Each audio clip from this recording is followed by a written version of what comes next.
کیا عمران خان کے کھانے میں پھر زہر ملا ہے؟ اس بات کا انکشاف کس نے کیا ہے؟ 17 ایف آئی آرز کاٹی گئی ہیں جن میں 360 افراد کو گرفتار کیا گیا۔ یہ گرفتاریاں کن وقتوں میں عمل میں لائی گئیں اور ان گرفتاریوں کے بعد مقدمات کو کس حد تک بڑھایا جا رہا ہے؟ ایک کانسٹیبل کی موت کا مقدمہ کس کے خلاف درج کیا گیا؟ آپ سب پر سلامتی ہو، میں یاسر رشید ہوں اور آپ میرا ویلاگ دیکھ رہے ہیں۔ ناظرین، 17 ایف آئی آرز ڈی چوک احتجاج کے حوالے سے کاٹی گئی۔ ایک ایف آئی آر نمبر ہے 1036 تھانہ انڈسٹریل ایریا میں کاٹی گئی۔ 16 افراد اس ایف آئی آر کے ضمن میں گرفتار ہیں۔ ایک ہے تھانہ سنبھال میں 799 کے نمبر سے، اس میں 31 افراد کو گرفتار کیا گیا ہے۔ تیسری ایف آئی آر نمبر ہے 648 تھانہ مارگلہ کی، 17 افراد کو گرفتار کیا گیا ہے۔ چوتھی ایف آئی آر جو کاٹی گئی ہے وہ 1116 نمبر ہے تھانہ آپ پارا میں، اس میں 40 افراد کو گرفتار کیا گیا۔ پانچویں ایف آئی آر کا نمبر ہے 909 تھانہ کوسار میں درج کی گئی۔ 33 افراد کو گرفتار کر کے جیل بھیجا گیا، جہاں ان کی شناختی پریڈ 21 اکتوبر 2024 تک ہوگی۔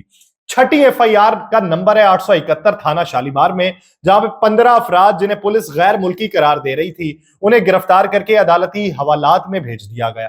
پھر ایک ایف آئی آر نمبر تھی 844 تھانہ کورال میں، جس کے ضمن میں 17 افراد گرفتار کیے گئے۔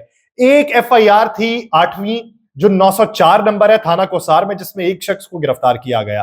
9ویں ایف آئی آر کا نمبر تھا 838 تھانہ ترنول میں، جس میں 19 افراد کو گرفتار کیا گیا۔ ایک ایف آئی آر جس کا نمبر 906 تھانہ کوسار میں، 82 افراد کو گرفتار کیا گیا۔ 11ویں ایف آئی آر جو تھی اس کا نمبر ہے 905 تھانہ کوسار میں، جس میں 3 افراد کو گرفتار کیا گیا۔ 12ویں ایف آئی آر کاٹی گئی جس کا نمبر 904 ہے، 2 خواتین کو گرفتار کیا گیا جو عمران خان کی بہنیں ہیں۔ 13ویں ایف آئی آر کا نمبر 909 تھانہ کوسار میں، جس میں 9 خواتین کو گرفتار کر کے عدالتی حوالات میں بھیج دیا گیا۔ ان کی ضمانت کی درخواستیں جو ہیں وہ کل دائر کی جائیں گی۔ 14ویں جو ایف آئی آر تھی اس کا نمبر ہے 1066، یہ تھانہ کراچی کمپنی، 13 افراد کو گرفتار کیا گیا۔ 15ویں ایف آئی آر کا جو نمبر ہے وہ 465 ہے، تھانہ سیکریٹریٹ، 36 افراد کو گرفتار کر کے عدالتی حوالات میں بھیجا گیا۔ ان کی ضمانت کی درخواستیں دائر کی گئیں اور کل اس کی سماعت ہوگی۔ 16ویں ایف آئی آر کا نمبر ہے 864 تھانہ رمنا، 18 افراد گرفتار اور عدالت نے ان کی ضمانت بھی منظور کر لی ہے۔ جو 17ویں ایف آئی آر ہے اس کا نمبر ہے 533 تھانہ گولڑا میں، 8 افراد کو اس ضمن کے اندر گرفتار کیا گیا۔ یوں تقریباً یہ 360 کے قریب افراد بنتے ہیں جو 17 ایف آئی آر کی مد میں گرفتار کیے گئے۔ اب جو ایف آئی آر نمبر ہے 904، وہ ایف آئی آر ہے عظمیٰ خان اور علیمہ خان کی، اور علیمہ خانم اور عظمیٰ خانم پہ یہ ایف آئی آر درج کی گئی، عدالت کے اندر پیش کیا گیا، انسداد دہشت گردی کی عدالت میں پیش کیا گیا، اور اس پہ جو مقدمات کی جو سماعت ہو رہی تھی اس پہ بات یہ ہوئی ان کے وکیل کی جانب سے۔ ان کے وکیل نیاز اللہ نیازی تھے، انہوں نے کہا جی کہ میں آج پیش ہو گیا ہوں، اگلی پیشی پہ میرا بھی نہیں پتا میں پیش ہوتا ہوں یا نہیں ہوتا، میں بھی ضمانت پہ باہر پھر رہا ہوں۔ یہ علیمہ خانم اور عظمیٰ خانم کے وکیل نے موقف اپنایا آج عدالت کے اندر۔ انہوں نے کہا جی کہ میرے پہ بھی مقدمات درج ہیں، اور یہی انہوں نے دہشت گردی کے مقدمات درج کیے ہوئے ہیں، کیونکہ میرا بھی تعلق پاکستان تحریک انصاف سے ہے، تو مجھ پہ مقدمات درج ہیں، تو اس وجہ سے میں ضمانت کے اوپر ہوں، اور ضمانت پہ ہوتے ہوئے میں یہ آج کارروائی کا حصہ بن رہا ہوں، اور ہو سکتا ہے کہ اگلی پیشی کے اوپر میری اپنی ضمانت جو ہے وہ کینسل ہوئی ہو اور میں گرفتار ہوا ہوں۔ اب اس کے اندر باتیں یہ کی گئیں کہ عظمیٰ خان اور علیمہ خان یہ عمر کے اس حصے میں ہے کہ پتھر اٹھا کے تو پھینک نہیں سکتی، تو ان کے اوپر ہیں ٹیئر گیس کے شیل پھینکے گئے، ٹیئر گیس پھینکی گئی، ان کی طرف سے پتھر برسائے گئے، دہشت گردی کرنے کی انہوں نے کوشش کی، اور وہاں پہ لوگوں کو ابھارا۔ انہوں نے کہا جی جب یہ گرفتاری عمل میں آئی تو کتنے لوگ تھے وہاں پہ، اس بات کا اندازہ لگا لیں۔ لیکن پولیس کی طرف سے 10 روزہ جسمانی ریمانڈ کی پھر استدعا کی گئی تھی، لیکن وہ جو ہے جسمانی ریمانڈ ان کی مرضی اور منشا کے مطابق تو نہیں دیا گیا۔ لیکن آج ایک اور چیز منظر عام پہ آئی، رپورٹ کیا جا رہا ہے کہ ان کے وکلاء کی طرف سے اور پاکستان تحریک انصاف کے وکلاء کی طرف سے، وہ کہتے ہیں کہ جب آخری ملاقات ہوئی علیمہ خانم کی، تو اس ملاقات کے بعد جو کھانا عمران خان کو دیا گیا تو اس کھانے کے اندر زہر کو ملایا گیا۔ اب بندہ پوچھے، پھر اس کے بعد کسی کو ملاقات کی اجازت نہیں دی گئی۔ اب یہ جو ٹیکٹکس ہے یہ پاکستان تحریک انصاف نے پہلے بھی اپنائے، بیشتر جگہوں کے اوپر اسے کیش بھی کیا، عموماً ایسا ہوتا ہے کہ سیاست کے اندر کچھ چیزیں جو ہیں وہ سیاسی پوائنٹ سکورنگ کے لیے استعمال ہوتی ہیں. جس طریقے سے ابھی اے پی سی میں شرکت نہ کرنے پہ پولیٹیکل پوائنٹ سکورنگ کے اوپر حکومت بے شک کہتی رہے کہ یہ دیکھیں جی یہ تو اسرائیل کے ساتھی ہیں, اسی لابی کا حصہ ہیں, یہ کیسے ان کے خلاف کوئی بات کر سکتے ہیں, یہ کیسے کوئی پیغام دے سکتے ہیں, تو اس لیے یہ یہاں پہ شریک نہیں ہوئے.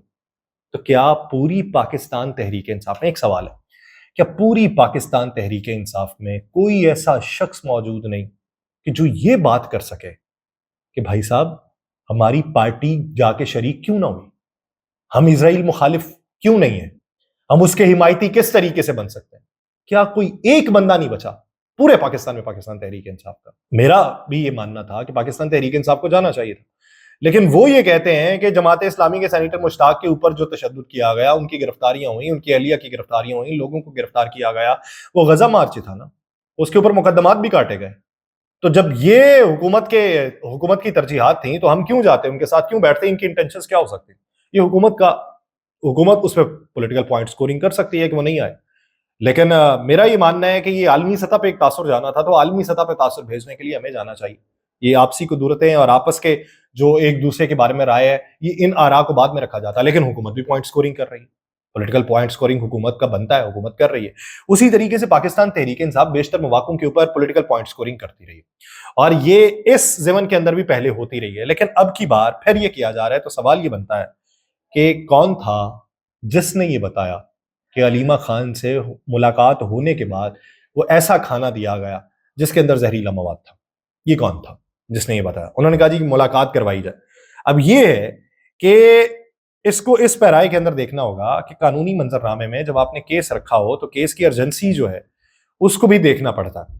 اگر عدالت اس کی بنیاد کے اوپر, جس طریقے سے اب ملاقاتوں کے اوپر نہ پابندی لگائی ہوئی ہے, اور اس کو بنیادی طور پہ انہوں نے توجہ یہ بیان کی ہے کہ سیکورٹی ایشوز ہیں, تو اس لیے اڈیالہ کے اندر جتنے بھی قیدی موجود ہیں ان کی ملاقات نہیں ہو سکتی, تو اس کو بنیاد بنا کے انہوں نے ملاقاتوں میں پابندی لگائی. اور ادھر سے یہ شوشہ چھوڑا گیا کہ دیکھیں جی یہ اس طرح ہوا ہے, تو ایک بار ملاقات ان کی ہو لینے دے تاکہ تسلی ہو جائے کہ ایسا کچھ نہیں ہوا. تو یہ ملاقات کے لیے ایک بہانہ ہے, ایسی اطلاعات نہیں ہے. اور یہ بھی نہیں ہے, میں یہ بھی نہیں کہتا کہ حکومت بہت اچھا کر رہی ہے پاکستان تحریک انصاف کے ساتھ, حکومت کی ترجیحات, اس کی انٹینشنز بہت اچھی ہیں, قطعی طور پہ اچھی نہیں پاکستان تحریک انصاف کو لے کے. ادھر بھی پولیٹیکل پوائنٹ سکورنگ ہے, ادھر بھی ہے, لیکن اس حد تک ہونی چاہیے کہ قانونی پیرائے میں, آئینی پیرائے میں یا اخلاقی پیرائے کے اندر ہو. تو ابھی یہ جو بات ہے اس کے اندر تو کوئی صداقت دکھائی نہیں دیتی. لیکن ملاقات, یہ جو پابندی لگائی گئی سب پہ, تو وہ سارے جو رگڑے کے اندر آئے ہیں وہ عمران خان کی وجہ سے آئے ہیں. یہ جو ملاقاتوں پہ پابندی ہے وہ بھی اس وجہ سے لگائی گئی ہے کہ آپسی معاملات, یہ ڈائریکشن جو نئی ہے وہ نہ پہنچ سکے, کیونکہ ایک ابھی نئی گائیڈ لائن جاری ہوئی ہے جس کے مطابق مختلف شہروں کے اندر پاکستان تحریک انصاف نے اپنے احتجاج کو ترتیب دے دی ہے, تاریخوں کا اعلان کر دیا گیا, اور 14 تاریخ یا 15 تاریخ کے بعد انہوں نے پھر ملک گیر جو احتجاج کا اعلان کیا, اور اس میں پھر سے اسلام آباد کی کال ان کی جانب سے دی جانی ہے. تو اس کو لے کے وہ جو نئی گائیڈ لائنز ہیں وہ وہاں سے موصول نہ ہوں, تو اس وجہ سے وہ پابندی ہے, اور وہ پابندی اٹھانے کے لیے بیچ میں یہ موقف رکھا گیا. لیکن اس کے سائیڈ پہ وہ جو گرفتاریاں کی گئیں 360 لوگوں کی, اس پہ حکومت دیکھے, یہ پروسیکیوشن دیکھے, یہ مقدمات درج کرنے والے دیکھیں. ٹھیک ہے آپ نے مقدمات درج کرنے ہیں, کسی کو پکڑنا ہے, کسی نے ڈنڈا برسایا تھا, ہمت کرتے اس کو پکڑ کے جیل میں بند کرتے, فوٹیجز آپ کے پاس موجود تھیں ڈنڈا برسانے کی, آپ کہہ دیتے کہ اس نے ڈنڈے برسائے اور یہ اس نے ہی پہل کی ہے, تو وہ ہو سکتا تھا. اب ایک شخص کی ایک بازو ہی نہیں, ایک بازو نہ ہونے کی بنا کے اوپر وہ کیا کر سکتا ہے کہ جو کام دونوں ہاتھوں سے کیا جا سکتا ہے کیا وہ ایک ہاتھ سے کر سکتا ہے؟ انہوں نے کہا جی کہ یہ غلیل سے پتھر پھینکتا رہا, تو اس کا ایک طریقہ تو پھر یہی ہے کہ غلیل ہاتھ میں پکڑی ہو, پتھر اس کے اندر رکھا اور منہ سے ہی اس نے مارے ہو. آپ منطق کو بھی ساتھ میں لے آئیں کہ 2 ہاتھوں کا استعمال کیا جاتا ہے, تو اس کے اوپر وہ مقدمات تھے, عدالت نے اسے بری کر دیا. اب یہ بتائیں کہ آپ نے جو گرفتاریاں کی, اتنا خرچ کیا ہوا ہے, وہ کیا ہوگا؟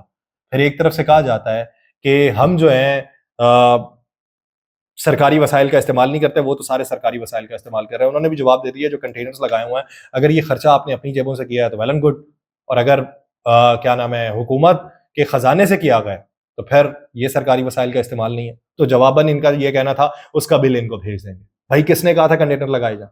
یہ ملکی حالات جو ہے نا, یہ ایسے تذبذب کا شکار ہے کہ آپ اس کا احاطہ بھی کر سکتے ہیں, آپ اس کی تشریح بھی کر سکتے ہیں, اور ایک موقع ہوگا کہ آپ تشریح کرتے چلے جائیں گے اور آپ کو معلوم نہیں پڑے گا کہ یہ تشریح سپریم کورٹ کی پہلے والی تشریح ہے یا بعد والی تشریح.